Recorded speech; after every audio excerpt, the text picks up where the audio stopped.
Shine on. Oh, shade. Bonjour tout le monde. En ce moment, on ne peut pas se voir en vrai, malheureusement, mais ça ne va pas nous empêcher de lire des histoires et de les écouter, de les partager. Rien ne doit jamais nous empêcher de lire des histoires, de toute façon. Alors on y va. C'est une histoire qui s'appelle « Le Pirloir ». Chapitre 1. C'est un cri qui la réveille brusquement dans la nuit. D'ailleurs, était-ce bien un cri ? On aurait plutôt dit un genre de meuglement, de beuglement même.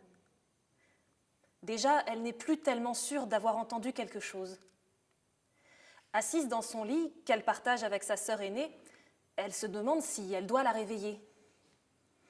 À travers les persiennes, le lampadaire envoie des raies de lumière orangée. Le cœur encore battant, elle s'apprête à se recoucher quand le cri la fait de nouveau sursauter. « Buonio eratu !» C'est articulé, mais c'est incompréhensible. Qu'est-ce qui peut bien faire ça ? Un animal ?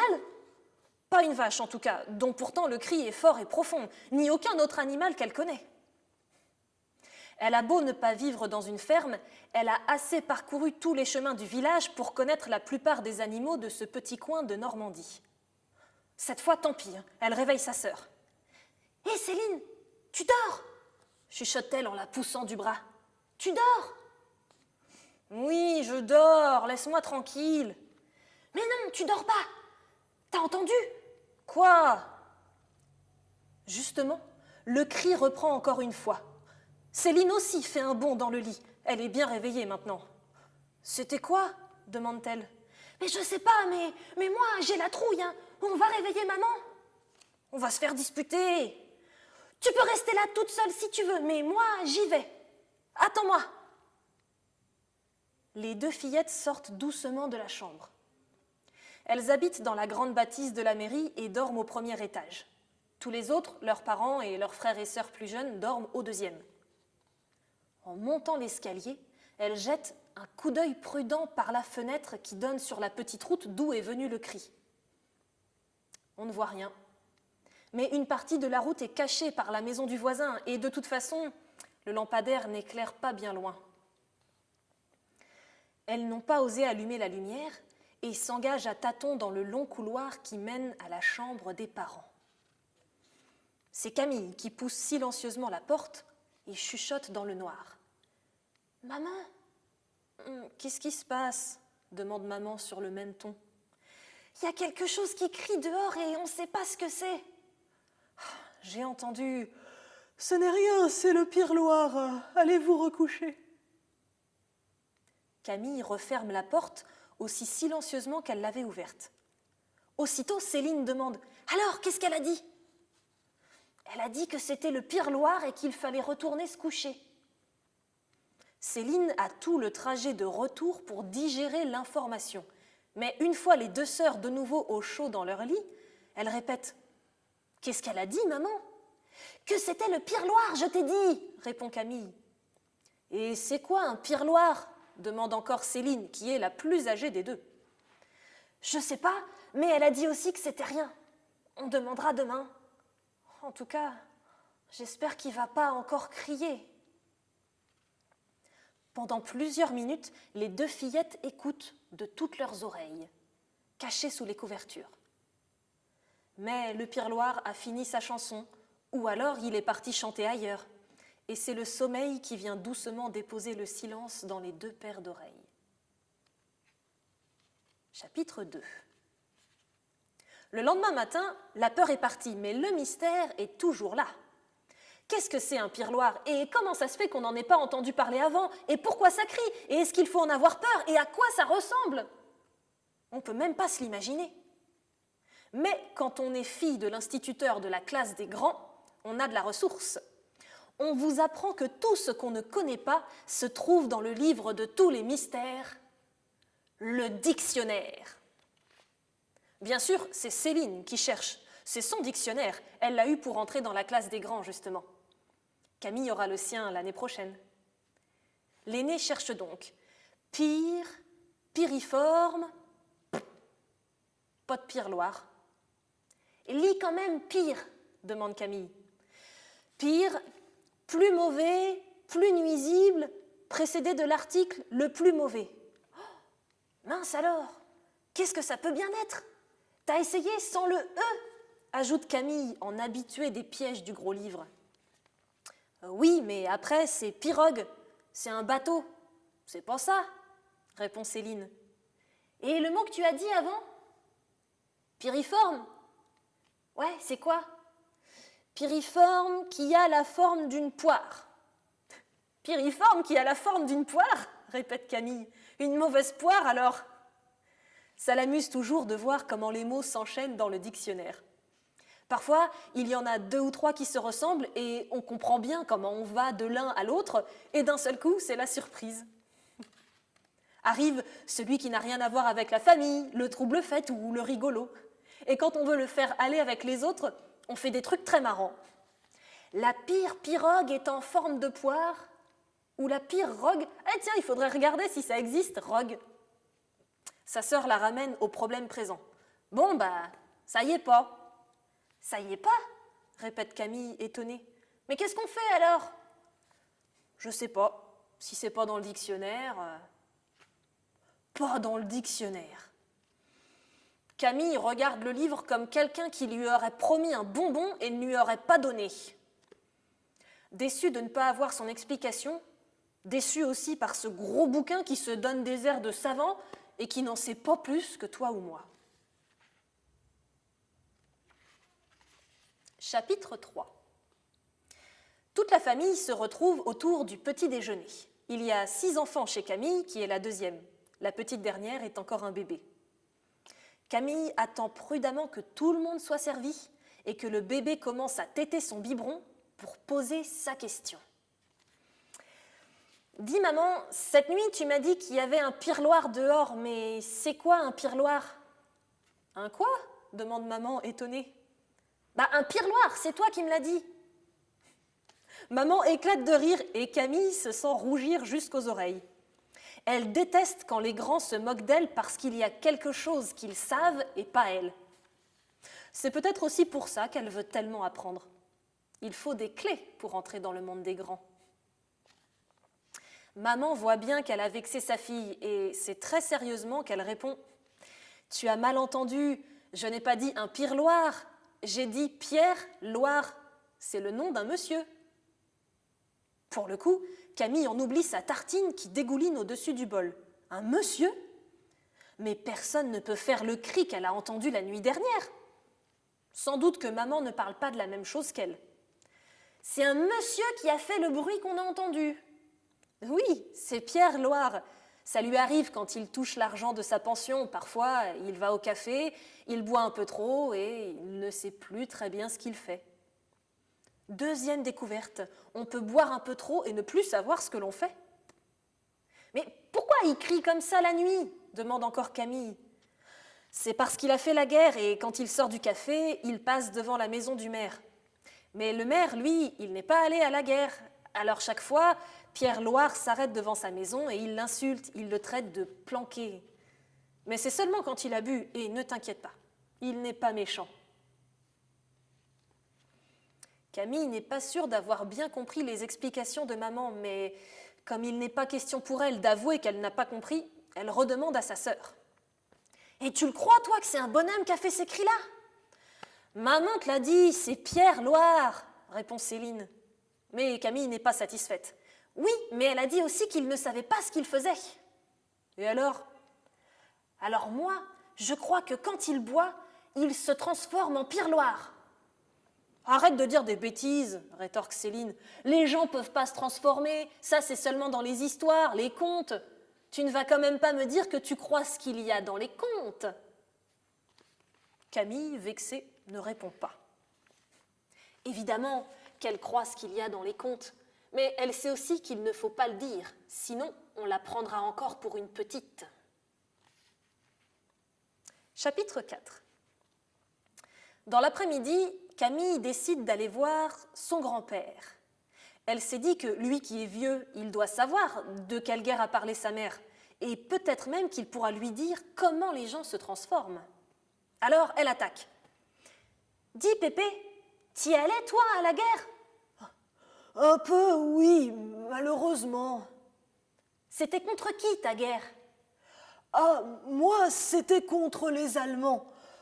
Soupire le grand-père. Mais ça n'a pas duré longtemps. Pourquoi? Parce qu'on a perdu très vite et après je suis rentré chez moi. Mais la guerre n'était pas vraiment finie. Pourquoi c'était pas fini si on avait perdu? Ah, parce qu'on avait des alliés, les Anglais, les Américains et beaucoup d'autres qui sont venus nous aider. Mais moi, je n'étais plus soldat. Mais finalement, on a gagné. Oui, on a gagné, mais ça a été très dur.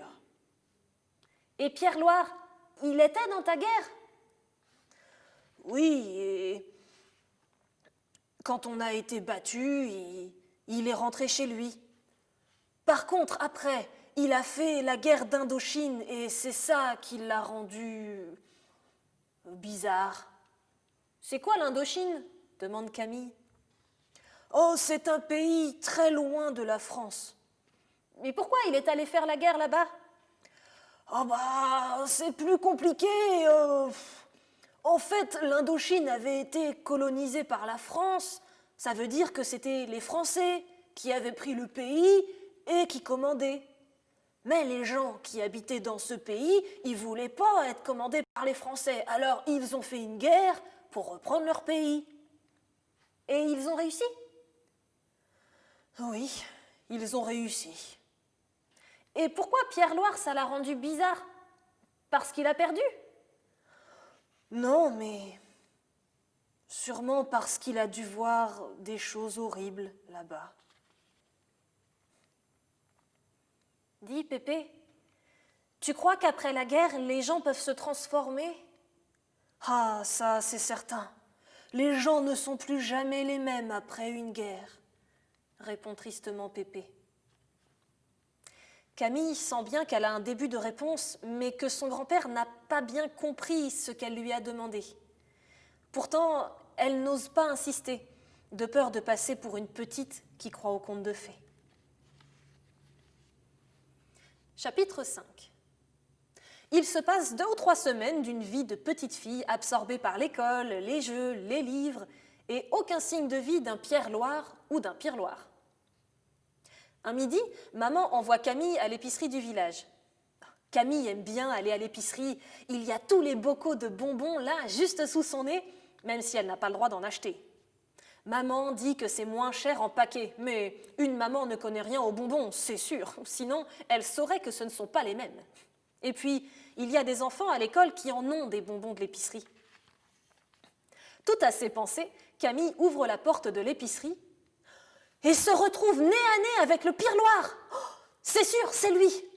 Elle n'a pas besoin de le demander. C'est un grand bonhomme, dans un long manteau bleu marine et des bottes en caoutchouc. Il a un béret noir vissé de travers, il est mal rasé, et aussi, quand il parle, on voit qu'il a 1 ou 2 trous entre ses dents jaunes. Camille se fait toute petite dans un coin de l'épicerie. Mais le bonhomme a l'air normal. Il achète un camembert, du pain, des fruits, qu'il demande poliment. Il paye en sortant un gros portefeuille noir d'une poche qui a l'air profonde comme un puits et qui doit sûrement contenir des trésors. Puis, il s'en va sur un « Au revoir, madame », que d'autres ne se donnent pas toujours la peine de dire. Camille en est toujours à le regarder partir quand l'épicière demande « Alors, Camille, tu dors ? Qu'est-ce que tu regardes comme ça ?» Ce qui est pratique avec l'épicière, c'est qu'elle fait les questions et les réponses. « Oh, c'est Pierre Loire, ne t'inquiète pas, il n'est pas méchant !» Décidément, on n'arrête pas de lui dire qu'il n'est pas méchant, ce bonhomme. C'est donc qu'il y en a d'autres qui lui ressemblent et qui sont méchants. « Est-ce que vous savez où il habite ?» demande Camille. « Oh, tu sais, il est un peu dérangé depuis qu'il est revenu de la guerre, alors il habite tout seul dans un bâtiment derrière la ferme des Durand. Mais au moins, il est toujours propre, lui. Il va se laver à la rivière.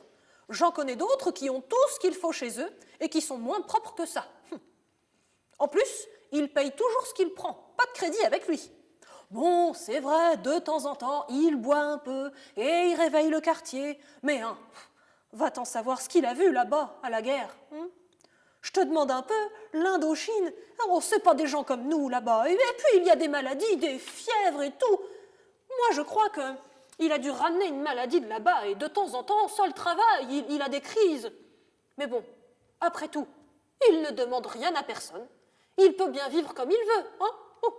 Bon, et toi alors, qu'est-ce que tu voulais? Camille met quelques secondes à retrouver ce que sa mère lui a demandé de rapporter, mais elle finit par ressortir avec une plaquette de beurre en espérant que c'était bien ça. Sur le chemin du retour, elle réfléchit à ce qu'elle vient d'entendre. Ce Pierre Loire, c'est la seule personne qu'elle connaisse, si on peut dire, qui habite dans un bâtiment. Comment fait-on pour habiter dans un bâtiment? 1, on ne peut pas se faire à manger, il n'y a pas de gazinière. Et est-ce qu'il ne mange que du pain et du camembert? 2, il n'y a pas de cheminée, pas de chauffage. Est-ce que la porte ferme bien au moins? Il doit avoir froid. 3, peut-être qu'il n'a même pas de lit, qu'il dort dans le foin. Et puis la nuit, il y a des bêtes, surtout près de la forêt. Moi j'aurais peur des chouettes, hein. J'aime pas ça les chouettes. 4, elle a dit qu'il se lavait à la rivière. Mais déjà, la rivière, elle est froide l'été, alors l'hiver. Et puis là où il est, il faut qu'il descende toute la grande côte et qu'il remonte après. Il a l'air assez vieux quand même, ça doit être dur pour lui. 5, il est tout seul. C'est lui qui veut être tout seul. Moi, quand je veux être toute seule, c'est que je suis fâchée avec quelqu'un, ou si maman me dispute, ou que je me suis bagarrée avec Céline. Mais tout seul, tout le temps? Est-ce qu'il est fâché avec tout le monde? Qu'est-ce qu'on lui a fait pour qu'il ne veuille voir personne? Camille est un peu mal à l'aise. Elle fait partie des gens qui dorment dans une maison, alors elle se dit qu'il doit la mettre dans le même paquet que tout le monde. C'est lui tout seul contre tous les autres, ceux qui sont bien au chaud dans leur maison. Chapitre 6. Un samedi après-midi, maman a laissé les 2 sœurs sortir faire une promenade dans les bois. Pas de danger de se perdre, elles connaissent tous les chemins par cœur. Elle longe un herbage quand Céline dit, en montrant un petit bâtiment dans le milieu du pré, « Tiens, le voilà, le bâtiment de Pierre Loire !» Camille regarde d'un œil rond la construction à colombage. C'est tout petit et elle croit même voir quelques trous dans le torchis des murs. Elle ne peut pas voir la porte qui se trouve sur l'autre face, mais elle l'imagine plutôt délabrée. Ça a l'air d'être un palais de courant d'air. « Tu crois que quelqu'un peut vraiment habiter là-dedans ?» demande-t-elle à son aîné. « Il habite par là parce qu'il est fou, » répond Céline. « Tu penses qu'il est fou? Mais moi, il m'a pas paru fou quand je l'ai vu à l'épicerie. C'est Catherine Lemariez qui me l'a dit. » Catherine Lemariez, c'est une grande, Céline la croit. « De toute façon, il faut être fou pour habiter là-dedans, » ajoute-t-elle. Camille, sans savoir pourquoi, se sent obligée de défendre son Pierre Loire. « Il n'est pas fou, c'est juste qu'il ne veut pas voir les gens. »« C'est bien ce que je dis, tu crois que quelqu'un de normal pourrait habiter là ?» Camille laisse tomber parce qu'elle n'est pas sûre d'arriver à avoir raison. Elle reprend sur un autre sujet. « Comment tu crois qu'il fait pour manger ? Tu crois qu'il peut avoir un réchaud ou un truc comme ça ? Ou alors il mange toujours froid, même l'hiver ? » « J'en sais rien, » répond Céline. « Mais c'est sûr que ça doit pas être drôle. Hein. » « J'ai une idée. Et si on allait voir dedans ?» Camille est estomaquée. C'est sa sœur qui propose ça. D'habitude, c'est Camille la casse-cou des deux. Camille qui grimpe partout. Camille qui l'entraîne pour faire ce qui est interdit par maman. Et là, Camille sent qu'elle n'aura pas le courage de suivre. Alors, elle cherche de bonnes raisons. Mais on ne sait pas s'il est là, peut-être qu'il dort. On n'a qu'à pas entrer, on y va tout doucement et on regarde par les petits trous, même s'il est là, il ne nous entendra pas. Camille est mal à l'aise. Bon d'accord, elle a un peu la trouille, mais elle sent aussi que c'est pas bien d'aller espionner quelqu'un de cette manière. Et puis peut-être qu'elle n'a pas trop envie de savoir comment on vit dans un bâtiment. Comme ça, Elle peut toujours s'imaginer que ce n'est pas si terrible. Non, on n'y va pas. Après tout, il peut bien faire ce qu'il veut. Allez, on s'en va. Chapitre 7. Depuis, Camille a encore entendu le pirloir dans la nuit, mais elle n'a plus vraiment peur. Elle pense qu'il rentre à son bâtiment, tout seul, dans le noir. Elle a aussi croisé Pierre Loire dans la rue, mais elle n'a pas osé le regarder en face. Elle n'a rien fait pour lui. Il ne lui reste qu'une certitude. La guerre, ça fait des pirloirs. C'était une histoire de Fabienne Grand-Cyr aux éditions The Book Edition.